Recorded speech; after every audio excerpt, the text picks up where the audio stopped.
Morning and welcome in science zone physics. आइए आज देखते हैं ऑप्टिक्स के इस सीरीज में नीट और जेईई में पूछे गए क्वेश्चन के आसान सॉल्यूशन। आइए इस क्वेश्चन को देखते हैं। इस क्वेश्चन में कह रहा है कि region first and second are separated by a spherical surface of radius 25 centimetre. An object is kept in region first at a distance of 40 centimetre from the surface. The distance of the image from the surface is, options दिए हुए हैं। ए में दिया है 55.44 centimetre, B में दिया है 9.52 centimetre, सी में दिया है 18.23 सेंटीमीटर और डी में दिया है 37.58 सेंटीमीटर। ये क्वेश्चन बहुत ही आसान है। देखिए इस क्वेश्चन में ऑब्जेक्ट का डिस्टेंस दिया हुआ है। ऑब्जेक्ट का डिस्टेंस कितना दिया है? 40 सेंटीमीटर। और सी से जो सरफेस की दूरी है वो 25 सेंटीमीटर दिया हुआ है। रिफ्रैक्टिव इंडेक्स दिया है μ1 और μ2। तो इसमें इमेज का डिस्टेंस पूछ रहा है, तो सिंपल सा है। इसमें जो दिया है उसके वैल्यू को हम लोग यहाँ पे लिख सकते हैं। आपका u दिया है कितना? आपका -40 सेंटीमीटर, यानी कि लेफ्ट साइड में जो भी होगा वो क्या होगा? आपका निगेटिव होगा, राइट साइड में जो भी होगा पॉजिटिव होगा। तो ऑब्जेक्ट दिया हुआ है यहाँ पे 40 सेंटीमीटर, तो ये 40 सेंटीमीटर हमारा u हो जाएगा। और फिर यहाँ से दिया हुआ है क्वेश्चन में कि सेंटर से इसकी दूरी दिया हुआ है, यानी कि रेडियस आपका हो जाएगा 25 सेंटीमीटर। ये भी माइनस में ले लिया जाएगा। उसके बाद से क्वेश्चन में आपका भी का डिमांड कर रहा है, यानी कि इमेज का पोजीशन पूछ रहा है। निकल जाएगा जिसमें μ1 μ2 दिया हुआ है। तो इसमें सिंपल सा है कि इसमें हम आपका जो रेफ्रैक्शन थ्रू कर्व सरफेसेस के लिए जो फार्मूला होता है वो फार्मूला अप्लाई करके इस क्वेश्चन को हम लोग सॉल्व कर सकते हैं। तो फार्मूला होता है μ2/v minus μ1/u is equal to μ2 minus μ1/r। तो इसमें हम वैल्यू रख करके सॉल्व कर सकते हैं। इसमें वैल्यू रखेंगे तो आपका हो जाएगा μ2 का वैल्यू दिया हुआ है 1.4/v, क्योंकि v का वैल्यू निकालना है। μ1 का वैल्यू दिया है 1.25 और u का वैल्यू दिया हुआ है आपका कितना? तो 40 माइनस 40 हो जाएगा आपका यहाँ पर। फिर आपका μ2 माइनस μ1 1.4 माइनस 1.25 अपॉन रेडियस आपका कितना हो जाएगा? -25 सेंटीमीटर। तो इसको सॉल्व करते हैं। माइनस माइनस आपका हो जाएगा प्लस। तो वैसे यहाँ पे सॉल्व करें तो हमारा जो वैल्यू होगा 1.4/v माइनस प्लस हो जाएगा 1.25/40 इज इक्वल टू हो जाएगा। इसमें से इसमें घटाएंगे 1 रुपया 40 पैसा में से 1 रुपया 25 पैसा घटाएंगे तो आपका 15 पैसा 0.15 आपका हो जाएगा। और हो जाएगा आपका कितना? माइनस में हो जाएगा बटा 25। अब एक काम करते हैं, इसको इधर लाते हैं। तो 1.4/v is equal to minus 0.15/25 और माइनस 1.25/40। तो इसको सॉल्व करने के बाद आपका फाइनल वैल्यू होगा, इसको हम लोग या तो कटा लें नहीं तो इसको एलसीएम लेकर के सॉल्व कर लें। तो यहाँ पर हम देख सकते हैं कि 1.4/v is equal to LCM अगर हम 200 ले लें तो हमारा बन जाएगा 25 अट्ठे 200 15 अट्ठे 20 आपका 1.2 हो जाएगा माइनस 1.2 हो जाएगा। फिर यहाँ पे 5 से डाला जाएगा तो 125 बचे 500 आपका 625 हो जाएगा। तो माइनस यहाँ पे 6.25 हो जाएगा। तो इसको जोड़ देंगे तो हो जाएगा फाइनली आपका कितना? तो 1.4/v इज इक्वल टू 1.2 को इसमें जोड़ेंगे तो हो जाएगा 7.45 आपका हो जाएगा माइनस 7.45/200। तो यहाँ से भी निकालना है आपको, तो आपका हो जाएगा 1.4 इंटू 200 अपॉन माइनस में ही आंसर आएगा 7.45। तो फाइनली इसको सॉल्व करने पे आपका जो आंसर होगा, तो इसको हम सॉल्व करेंगे तो आपका हो जाएगा, इससे अगर कटाएं तो आपका हो जाएगा लगभग आपका -200 कितना हो जाएगा? 14 से कटेगा। अगर मान लेते हैं थोड़ा देर के लिए अगर यहाँ पे 0 बैठा लें दशमलव से दशमलव उड़ेगा तो 140 हो जाएगा, ठीक है। तो 140 से अगर 745 अगर हम कटाते हैं तो आपका लगभग हो जाएगा 14×5 = 70 और 14×3 = 42, ठीक है, 53 आपका आ जाएगा। और इससे इसे कटाएंगे अगर 2000 पे तो आपका लगभग हो जाएगा कितना, 50, 150, 3 समथिंग जाएगा। तो आपका ऑप्शन आना चाहिए डी, यानी 37.58। आप इसको कैलकुलेट कर लेंगे तो आपका आंसर आ जाएगा। और यहाँ पर नेगेटिव साइन बता रहा है कि इमेज जो होगा वो आपका रियल होगा, तो ऑप्शन आपका डी हो जाएगा। आइए एक बार और समझते हैं इस चीज़ को। कह रहा है कि आपका refractive index μ1 first surface face के लिए, और इधर फेस के लिए आपका हो जाएगा 1.4 दिया हुआ है क्वेश्चन में। Region 1 and region 2 separate by क्या चीज़, spherical surface of radius 25 centimetre. An object is kept at region first at a distance 1। Object रखा है 40 सेंटीमीटर की दूरी पर, जिसमें यू आपका -40 हो जाएगा। आपका रेडियस हो जाएगा 25 सेंटीमीटर, -25 लिख देंगे। μ1 μ2 साइन कन्वेंशन के साथ चल रहे हैं, तो यहाँ पे अगर रखें फॉर्मूला से, ये होता है रिफ्रैक्शन थ्रू कर्व सरफेसेस, इसके लिए फॉर्मूला चलता है ये। तो यहाँ पर क्या हम लोग देखेंगे तो μ2 का वैल्यू आपका 1.4 भी, μ1 का वैल्यू 1.25 और u का मान -40 हो जाएगा। μ2 -μ1 और रेडियस आपका -25 सेंटीमीटर। सॉल्व करेंगे आपका, तो फाइनली आपका आंसर आ जाएगा डी। आइए नेक्स्ट क्वेश्चन को देखते हैं। इस क्वेश्चन में कह रहा है कि रे of light passes from A denser medium to a rare medium at an angle of incidence I. The reflected and refracted rays make an angle of 90 degree with each other. The angle of reflection and refraction are respectively R and R dash. The critical angle is given by options दिए हुए हैं, sin inverse cot R, B में दिया tan inverse sin I, C में दिया sin inverse tan R dash, D में दिया sine inverse tan r। तो ये क्वेश्चन बहुत ही आसान है। इसको 2-3 तरीके से इसको बनाया जा सकता है। इसका सबसे आसान तकनीक है ये है, देख लीजिए। इसमें कह रहा है कि रिफ्रैक्टेड रे और रिफ्लेक्टेड रे दोनों एक दूसरे से 90 डिग्री पे, यानी कि मेकिंग एन एंगल 90 डिग्री। तो जब 90 डिग्री हो जाए तो उस स्थिति में रिफ्रैक्टेड रे और रिफ्लेक्टेड रे में रिफ्लेक्टेड रे जो होगा वो पोलराइज्ड हो जाएगा। तो जब पोलराइज हो जाएगा तो जिस एंगल पे ये लाइट पोलराइज हो जाता है, ऑर्डिनरी लाइट पोलराइज हो जाता है रिफ्लेक्शन में, ठीक है ना। ऑर्डिनरी लाइट, रिफ्लेक्टेड लाइट अगर पोलराइज होकर निकलता है तो उस स्थिति में जो ब्रूस्टर्स का लॉ कहता है कि जो एंगल ऑफ इंसिडेंस जो होगा उसका tan, यानी एंगल ऑफ इंसिडेंस आई, ठीक है, angle of incidence i is equal to क्या होगा, तो उस मीडियम का रिफ्रैक्टिव इंडेक्स। तो इस मीडियम का रिफ्रैक्टिव इंडेक्स क्या है, म्यू है। तो tan आई बराबर म्यू। और ये भी जानते हैं कि TIR की जब घटना होता है तो हम लोग क्या देखते हैं, TIR बराबर क्या होता है। तो यहाँ पर हम लोग देख सकते हैं क्या चीज़, म्यू बराबर,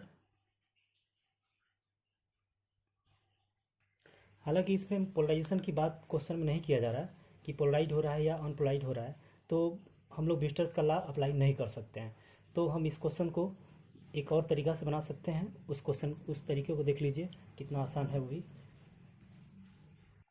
देखिए इसमें हम लोग क्या कर लेंगे, स्नेल्स लॉ लगा लेंगे। स्नेल्स लॉ का इक्वेशन क्या कहता है कि फ्रॉम स्नेल्स लॉ क्या कहता है, sine i upon sine r is equal to, अगर ये μ1 मान लेते हैं, इसको μ1 मान लेते हैं, इसको μ2 मान लेते हैं, तो हमारा फॉर्मूला होता है μ2 अपॉन μ1, ठीक है। तो रिफ्रैक्शन तो आपके इस मीडियम में हुआ है, इसलिए μ2 हम इसको मान लिए हैं। इंसिडेंस क्या हो रहा है, डेंसर से रेयर आ रहा है, तो आई और आर डैश हो जाएगा यहाँ पर, ठीक है। तो इस स्थिति में हमारा अगर साइन आई का मान निकालें तो sine i is equal to हो जाएगा μ2 upon μ1 into sine r dash, ठीक है। तो ये आपका इक्वेशन फर्स्ट हो जाएगा। नाउ अब हम लोग क्या कर लेंगे, यहाँ पे देख रहे हैं कि क्वेश्चन में कह रहा है कि रिफ्रैक्टेड रे एंड रिफ्लेक्टेड रे जो दोनों है आपका कितना डिग्री का एंगल बना रहा है, तो 90 डिग्री का एंगल। तो जब ये यहाँ से यहाँ तक 90 हो गया तो आर और आर डैश मिलकर भी आपका 90 डिग्री हो जाएगा। तो यहाँ पर हम लोग क्या देख रहे हैं, आर प्लस आर डैश बराबर 90 डिग्री। तो यहाँ पर आपका हो जाएगा एक इक्वेशन ये। अब हम लोग क्या कर सकते हैं इसमें, एक साइन का लिए जो फॉर्मूला है यहाँ पर, यहाँ से आर डैश का मान निकाल कर रखते हैं। अगर आर डैश बराबर हो जाएगा 90 माइनस आर, और इस इक्वेशन में अगर रख दें, इस इक्वेशन में अगर रख दें तो हमारा हो जाएगा क्या चीज़, sine i is equal to mu two by mu one, और साइन आर डैश का हो जाएगा साइन 90 माइनस आर। तो साइन 90 माइनस आर क्या हो जाएगा, कॉस आर हो जाएगा। एक बार लिख देते हैं इसको, साइन 90 माइनस आर बराबर हो जाएगा mu two by mu one, और कॉस आर हो जाएगा, कॉस आर हो जाएगा साइन आई। ठीक है। अच्छा, तो इसमें हम लोग क्या देख सकते हैं, इसको अगर हम ले जाकर इधर डिवाइड कर दें, ठीक है, तो साइन आई अपॉन और cos r is equal to हो जाएगा mu two upon mu one. तो जब ये यहाँ से आ गया तो हम जानते हैं कि angle of incidence is equal to angle of refraction, तो दोनों तो इक्वल है आपका। तो हम लोग इसको क्या लिख सकते हैं, इसको लिख सकते हैं क्या चीज़, आई को जगह पे आर कर सकते हैं, from law of reflection i is equal to क्या हो जाएगा, आर। ठीक है ना, from law of reflection, law of reflection आपका आई इज इक्वल टू क्या हो जाएगा, आर। तो आई इज इक्वल टू आर हो गया, तो यहाँ पर हमारा ये हो जाएगा आर, तो टेन आर लिख सकते हैं इसको, यानी कि आपका हो जाएगा mu two upon mu one, mu two upon mu one is equal to tan r, is equal to क्या हो जाएगा, टेन आर। तो आपका हो जाएगा mu two upon mu one is equal to tan r. तो ये इक्वेशन हो गया आपका यहाँ से। और अब इसके बाद हम इधर सॉल्व करते हैं, इसको हम इरेज करते हैं। अब हम जानते हैं क्रिटिकल एंगल के लिए कि साइन आपका सी बराबर होता है क्या चीज़, mu two upon mu one, ये होता है। तो यहाँ पर आपका आया हुआ mu two upon mu one बराबर टेन आर, और साइन सी बराबर mu two upon mu one. तो इस इक्वेशन को और इस इक्वेशन को अगर देखें, दोनों का इक्वल वैल्यू है, सो आप लिख सकते हैं टेन आर बराबर साइन सी। ठीक है। तो यहाँ पे सी का वैल्यू क्या, क्योंकि क्वेश्चन में पूछ रहा था क्रिटिकल एंगल, तो क्रिटिकल एंगल सी बराबर हो जाएगा साइन इनवर्स, कितना हो जाएगा, साइन इनवर्स आपका टेन आर। तो इस तरह से आपका आंसर हो जाएगा साइन इनवर्स टेन आर। तो आपका आंसर हो जाएगा क्या चीज़, आंसर ऑप्शन नंबर डी हो जाएगा।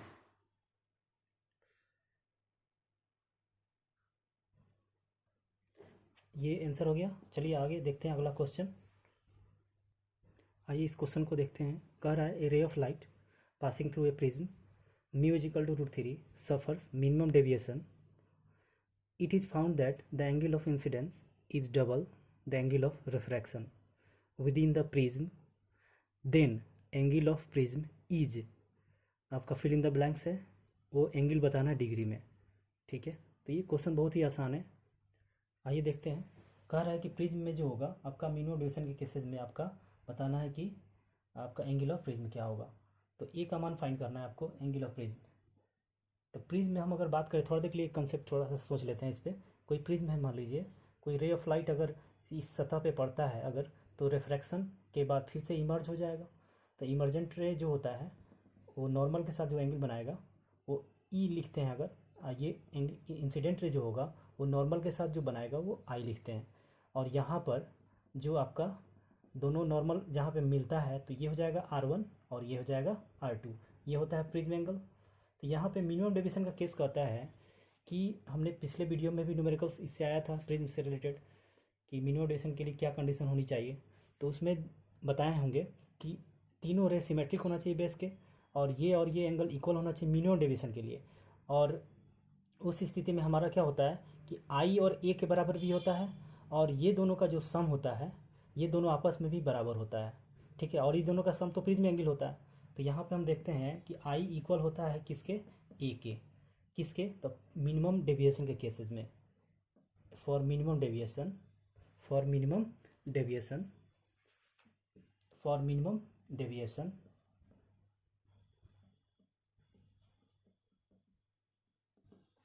आई इज इक्वल टू क्या हो जाएगा, ए, और ए बराबर होता है R1 प्लस R2।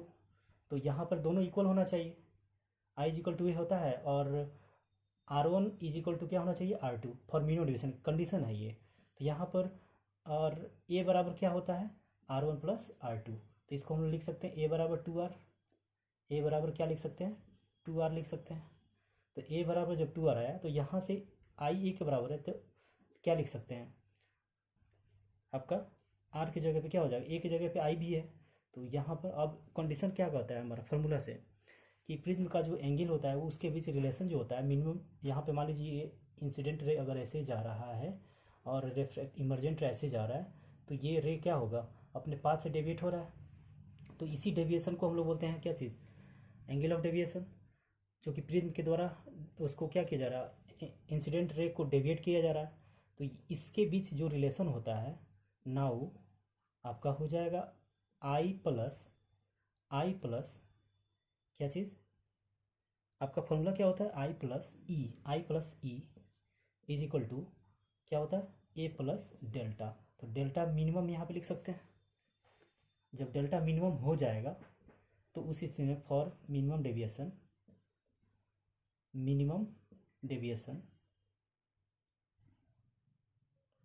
जब डेल्टा एम बन जाएगा, मिनिमम डेविएशन बन जाएगा, तो आई ए के बराबर हो जाएगा और ई भी आपका आई के बराबर हो जाएगा। ठीक है, यहाँ पे लिख सकते हैं कि आई किसके बराबर होगा, ई के बराबर होगा। ठीक है, तो यहाँ पर हो जाएगा 2i इज इक्वल टू, और यहाँ पे हो जाएगा क्या चीज़ आपका ए प्लस डेल्टा एम। ठीक है, अब यहाँ से हम लिख सकते हैं आई क्या है, ए क्या है, आई के बराबर है। तो यहाँ से घटा लेंगे तो आई बराबर क्या हो जाएगा, डेल्टा एम हो जाएगा। ठीक है, अब हमारा फॉर्मूला क्या चलेगा, जो प्रिज्म का जो रिफ्रैक्टिव इंडेक्स के लिए फॉर्मूला होता है वो म्यू बराबर क्या होता है आपका sine A plus delta m by 2 upon sine A by 2। अब यहाँ से हम लोग क्या कर लेंगे, मान पुट कर लेंगे, क्योंकि आई ए के बराबर, तो ए की जगह पे क्या लिख सकते हैं, यहाँ पे ए बराबर भी लिख सकते हैं डेल्टा एम। तो यहाँ पर रख दें अगर, तो म्यू बराबर हो जाएगा साइन क्या चीज़ आपका ए प्लस आपका डेल्टा एम के जगह पे ए लिख सकते हैं ए बाई 2, और यहाँ पे साइन ए बाई 2 ही रह जाएगा। ठीक है, तो इसको हम लोग जोड़ेंगे तो कितना हो जाएगा, हमारा हो जाएगा 3a/2। तो फाइनली आपका हो जाएगा कितना, आपका डेल्टा ए बराबर डेल्टा हो गया, तो a/2 आपका 3/a/2 हो जाएगा। ठीक है, sign 3a/2 upon sine a/2 हो जाएगा, म्यू का वैल्यू हो गया। और वैसे म्यू का वैल्यू दिया है कितना आपका √3 दिया हुआ है। तो यहाँ से क्या हो जाएगा, इले आप गुना कर दें तो sine a/2 is equal to sine 3a/2 हो जाएगा, 3a/2 हो जाएगा। सॉरी, यहाँ पे थोड़ा मिस्टेक देख लीजिए, हो गया यहाँ पे आपका कितना होता है, sine A plus delta m by 2 होता है, यहाँ पे मैंने मिस्टेक कर दिया। और यहाँ पे भी आपका a/2 हो जाएगा। तो फिर से आपका क्या हो जाएगा, ए बचेगा, यहाँ पर आपका फाइनली क्या बचेगा, ए बचेगा।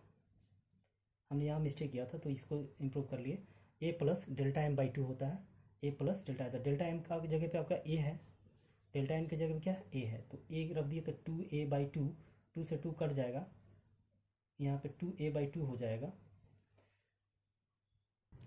तो यहाँ पर देख लीजिए, यहाँ पे हो जाएगा आपका साइन ए बाई 2। अगर इसको फॉर्मूला पे तोड़ दें तो होता है फॉर्मूला साइन ए बराबर 2 sin a/2 into cos a/2, क्योंकि होता है फॉर्मूला साइन 2a का जो फॉर्मूला होता है, साइन 2a का जो फॉर्मूला होता है वो होता है 2 sin a into cos a। उसी तरह साइन ए अगर दिया हो तो 2 sin a/2 और कॉस a/2 होता है। ठीक है, तो ये इस फॉर्मूला से अगर हम यहाँ पे रखेंगे तो हमारा वैल्यू कट जाएगा, और आपका तो यहाँ पे अगर मान रख ले तो 2 sin a/2 into cos a/2 हो जाएगा, अब अटा साइन a/2 हो जाएगा, तो साइन a/2 कट जाएगा, तो हमारा फॉर्मूला हो जाएगा म्यू बराबर 2 cos a/2 हो जाएगा, 2 cos a/2 हो जाएगा। अब इस चीज़ को हम इधर लिख देते हैं, यहाँ पर म्यू की जगह पे आपका √3 दिया हुआ है, और ये 2 ले आकर भाग देते तो √3/2 हो जाएगा, और इधर हो जाएगा क्या चीज़, cos a/2। 2। ठीक है, तो यहाँ से हम देखें किस वैल्यू का होगा √3/2 होता है, तो आपका 30 का मान होता है, यानी कि a/2 = 30 डिग्री। सो a बराबर हो जाएगा 60 डिग्री एंगल। तो आंसर हो जाएगा आपका 60 डिग्री। समझ में आ गया होगा आपको। सीधे सीधे बात है इसमें कि मिनिमम डेविएशन का जब केस होता है तो angle of incidence = prism angle, और R1 R2 क्या होता है, बराबर होता है, I बराबर E हो जाता है। ये एंगल इक्वल हो जाता है, क्योंकि ये लाइन इंसिडेंट रे, रिफ्रैक्टेड रे एंड इमर्जेंट रे तीनों सिमेट्रिक हो जाने पे I E के बराबर हो जाएगा। एंगल आपका प्रिज्म एंगल ये चलता है, प्रिज्म इक्वेशन आपका ये होता है I + E = A + डेल्टा। और फॉर मिनिमम डेविएशन के केसेस में I जो E जो होगा I के बराबर होगा तो 2I हो जाएगा यहाँ पर, और I जो होगा आपका A के बराबर है तो यहाँ पर भी 2A लिख सकते हैं, एक घट जाएगा तो क्या हो जाएगा, I बराबर डेल्टा M और या A बराबर डेल्टा M लिख सकते हैं। मिनिमम डेविएशन फॉर्मूला होता है आपका रिफ्रैक्टिव इंडेक्स के लिए मिनिमम डेविएशन केसेस में, तो sin A + डेल्टा M/2 और sin A/2 ये होता है। अब इसमें मान रखेंगे तो आपका म्यू बराबर आ जाएगा इतना, तो म्यू का वैल्यू √3 दिया हुआ, 2 इधर से आ गया तो √3/2 हो जाएगा cos A/2, A/2 = 30, तो A = आपका 60 डिग्री। आई होप आपको समझ में आ गया होगा। ये सारे क्वेश्चन जेई एग्ज़ाम 2021 में पूछा हुआ है। आइए नेक्स्ट क्वेश्चन पे चलते हैं। इस क्वेश्चन को देखते हैं। इसमें कह रहा है a ray of laser of a wavelength 630 nanometre is incident at an angle of 30 degree at the diamond air interface. It is going from diamond to air. The refractive index of diamond is 2.42 and that of air is 1. Choose the correct option. Options दिया हुआ है, angle of refraction is 24.41 degree, angle of refraction is 30 degree, refraction is not possible, और D में दिया है angle of refraction is 53.4 degree. तो देखते हैं, ये क्वेश्चन बहुत ही आसान है। इस क्वेश्चन में सीधा सीधी सवाल है कि स्नेल्स का इक्वेशन लगाइए और एंगल ऑफ रिफ्रैक्शन का मान निकाल करके चेक कर लीजिए कितना आ रहा है, बस सिंपल सा है। तो देखते हैं इस क्वेश्चन को। मान लीजिए कि कोई रे ऑफ लाइट आपका एक मीडियम से दूसरे मीडियम में अगर पास कर रहा है, तो एक रे ऑफ लाइट इस मीडियम में, मान लीजिए एक रे ऑफ लाइट आया, ये रे ऑफ लाइट आपका यहाँ से आकर के आपका इस मीडियम में अगर इंटर करता है तो रिफ्रैक्शन जो होगा आपका देखना है क्या हो रहा है। कह रहा है कि incident from diamond to air, तो डायमंड टू एयर में जब भी बात होगा तो डेंसर टू रेयर की बात हो रहा है, तो आपका जो इंसिडेंट रे हो जाए वो तो डायमंड से होकर आ रहा है, तो रेयर मीडियम में जाने के बाद क्या होगा, एंगल आपका उसका बढ़ जाएगा। मान लीजिए कि ये जो मीडियम है वो आपका डायमंड है और इधर आपका एयर हो जाएगा, तो ये हो गया आपका रिफ्रैक्शन की घटना इसमें हो रहा है, तो इसको μ1 ले लेंगे और इसको μ2 ले लेंगे, तो यहाँ पर आपका I और ये R हो जाएगा। अब हम लोग स्नेल्स का इक्वेशन लगा लेते हैं। क्या होता है formula, sin I upon sin R = हो जाएगा μ2 अपॉन μ1। ठीक है, तो यहाँ पर आपका क्या हो जाएगा, मान रख लीजिए। तो आपका एक्चुअली जो मान दिया है उसको हम लोग पहले दिखा लेते हैं कितना कौन मान दिया हुआ है। हालांकि आपका एंगल ऑफ इंसिडेंस आई का मान 30 दिया हुआ है, और आपका जो वेवलेंथ है वो वेवलेंथ आपका कितना दिया हुआ है, आपका 630, यानी वेवलेंथ आपका 630 नैनोमीटर। ठीक है, और उसके बाद से डायमंड का जो रिफ्रैक्टिव इंडेक्स है म्यू ऑफ डायमंड वो आपका कितना दिया है, 2.42। ठीक है, और एयर का आपका रिफ्रैक्टिव इंडेक्स दिया हुआ है एयर का, ये हो जाएगा 1 दिया हुआ है। अब मान रख करके देख लेते हैं यहाँ पर कि आई का दिया है, आर का मान क्या आ रहा है, क्या ये वेवलेंथ वाला लाइट क्यों डायमंड से एयर की तरफ पास कर सकता है या नहीं, देख सकते हैं, इसको चेक कर ले रहे हैं। वैसे साइन आई का मान हो जाएगा sin 30 और साइन आर μ2 का वैल्यू हो जाएगा एयर यानी कि 1 हो जाएगा, और आपका μ1 हो जाएगा आपका कितना 2.42। तो साइन 30 का मान 1/2 हो गया, ये इधर चला जाएगा, ये इधर जाएगा, तो 1/2 इंटू 2.42 = साइन आर हो जाएगा।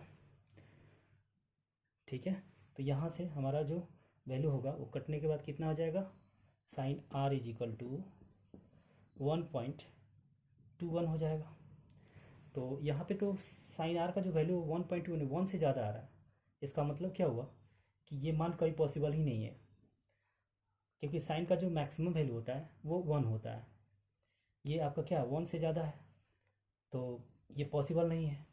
तो जब पॉसिबल नहीं है इसका मतलब रिफ्रैक्शन नहीं हो सकता है। इट इज़, लिख सकते हैं इट इज़ नॉट पॉसिबल। तो जब पॉसिबल नहीं है, जब पॉसिबल नहीं है तो हमारा ऑप्शन क्या हो जाएगा, ऑप्शन नंबर सी आपका आंसर हो जाएगा। बहुत ही आसान क्वेश्चन है, इसको समझ सकते हैं।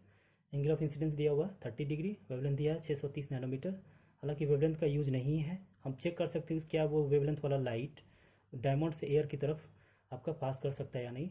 तो डायमंड का रिफ्रैक्टिव इंडेक्स 2.42 दिया हुआ, एयर का 1 दिया है। तो स्नेल्स लॉ से ये from Snell's equation, from Snell's law sine i equal to sine i by sine r is equal to mu two by mu one. I का वैल्यू 30, साइन आर हो जाएगा, म्यू टू का मान 1 हो जाएगा और म्यू वन का value हो जाएगा 2.42। तो यहाँ से मान रखने पर आपका हो जाएगा कितना, साइन आर का वैल्यू 1.21 आ रहा है, जो कि 1 से ज़्यादा है, जो कि पॉसिबल नहीं है। आर का वैल्यू साइन का जो आर का जो मैक्सिमम वैल्यू होगा वो तो 1 होता है। सो आपका यहाँ पर जो दिया हुआ है वैल्यू साइन आर बराबर 1.21, ये पॉसिबल नहीं है। It is not possible, it is not possible. जब पॉसिबल नहीं है तो ऑप्शन नंबर आपका सी हो जाएगा, refraction is not possible. Clear है, सबको समझ में आया? तो आई होप कि ये क्वेश्चन बहुत ही इंपॉर्टेंट क्वेश्चन है। जितने भी क्वेश्चन हैं सब ये आपका नीट जी एग्ज़ाम में पूछा हुआ है 2021 में। तो इसको आसानी से आप लोग सब देखिए वीडियो और समझ में आता है।